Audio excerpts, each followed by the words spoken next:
This is an unusual movie. I actually, when I first saw it, did not know that you directed it. I saw it, I enjoyed it, and then I walked out before the credits. I walked out before the credits.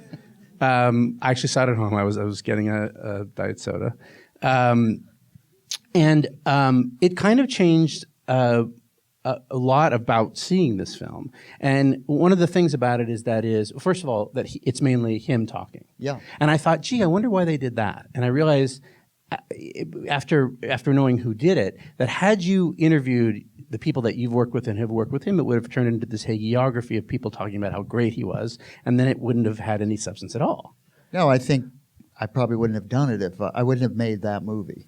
You know, what interested me was hearing from him as I had heard from him and others had. So there was never the impulse. And in fact, we had budgeted for one more interview with him, thinking that we would have to have a lot of holes in the movie to fill in, and it turned out we never had to do the interview. We found everything we wanted archivally. So this is kind of an interesting process in that way. Also interesting that he is such a compelling speaker. When he's just speaking, he is so compelling, and not in just what he's saying, but kind of how he's saying. Well, it. he's unbelievably articulate. And do you have that experience with him as an individual? No.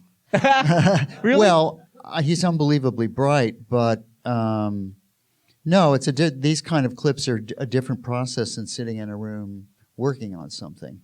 And there are a lot of things that you don't get in the movie that are very hard to get, but he was actually he's very vulnerable and insecure about his work when you're working with him. And I remember the first time he finally played me a song, which took him months. And he was just incredibly nervous about sharing it, and Really? Also because we didn't know each other at that point. And I'm a very reserved guy, and I guess Hal Prince is very much a kind of cheerleader, who Hal would have, just been all over it after he heard it. And I was like, can you play that again?